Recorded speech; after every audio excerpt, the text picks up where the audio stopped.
नमस्कार दोस्तों, आज हम बात करेंगे इतिहास के महान विद्वान और योद्धा मुगल सम्राट अकबर के बारे में। और उनके दरबार में 9 प्रमुख सलाहकार और विद्वान थे जिनको नवरत्न यानी नवरत्न कहा जाता था। और उनके नाम को एक सरल और मजेदार ट्रिक से याद करेंगे, क्योंकि कई बार प्रीवियस ईयर की परीक्षा में इनके बारे में पूछा जा चुका है। सबसे पहले हम अकबर के बारे में जान लेते हैं, उनका अपने साम्राज्य के प्रति कैसा व्यवहार और नीतियाँ थी। दोस्तों, अकबर मुगल साम्राज्य के सबसे प्रभावशाली शासक थे जिन्होंने कला, संस्कृति और प्रशासनिक नीतियों को ऊंचाइयों पर पहुंचाया। अकबर मुगल साम्राज्य के तीसरे शासक थे जिनका पूरा नाम जलाल उद्दीन मोहम्मद अकबर था। उनका जन्म 15 अक्टूबर 1542 को हुआ और वे 1556 से 1606 तक मुगल सम्राट रहे। अकबर को उनकी नीतियां, धर्मनिरपेक्ष दृष्टिकोण और प्रशासनिक कौशल के लिए जाना जाता है।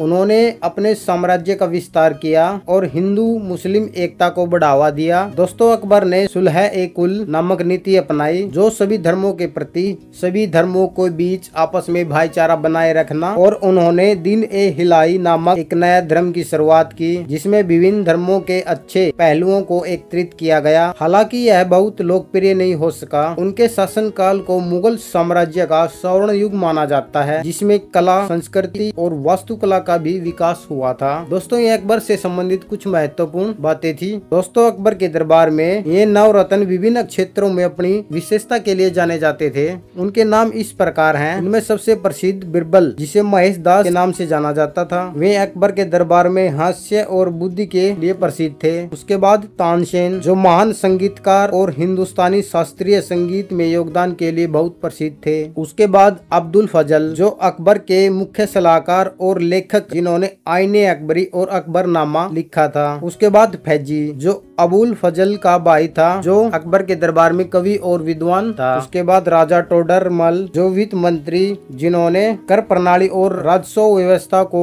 सुव्यवस्थित किया। उसके बाद राजा मानसिंह, जो अकबर के दरबार में प्रमुख सैन्य कमांडर और राजपूत नेता थे। साथियों, उसके बाद अब्दुल रहीम खान ए खाना, जो हिंदी और फारसी के महान कवि।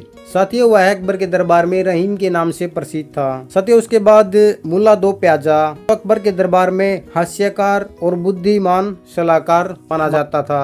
अंत में है हकीम हुमाम, जो अकबर के दरबार में मुख्य चिकित्सक और विद्वान था। दोस्तों, ये नवरत्न अकबर के प्रशासनिक, सांस्कृतिक और सैन्य कार्यों को देखते थे। यानी हम कह सकते हैं कि जो अकबर का शासनकाल था उसमें सबसे मेन भूमिका इन्हीं नवरत्नों की थी। दोस्तों, हम इसके बाद इनके नामों को एक शॉर्ट ट्रिक के माध्यम से याद करेंगे। साथियों, शॉर्ट ट्रिक है फैजी हमें अब तो आटा दो। दोस्तों, इसका एक्सप्लेन है, फैजी से फैजी बनता है, ऐसे हकीम बनता है जिसे जियाउद्दीन के नाम से जाना जाता है, मैं से मानसिंह, ऐसे बनता है अबुल फजल, वैसे बनता है बिरबल, तो से बनता है तानसेन, आ से बनता है अब्दुल रहीम खान ए खाना। दोस्तों, टा से बनता है टोडरमल, दो से बनता है दो प्याजा यानी मुल्ला दो प्याजा। दोस्तों, ये अकबर के नवरत्न थे जिनके नामों को हमें एक शॉर्ट ट्रिक के माध्यम से याद किया। दोस्तों, यदि आपको यह वीडियो पसंद आई हो तो लाइक करना, शेयर करना और चैनल को जरूर सब्सक्राइब करें। और दोस्तों, कमेंट करके जरूर बताएं कि दी गई जानकारी आपको कैसी लगी। धन्यवाद दोस्तों।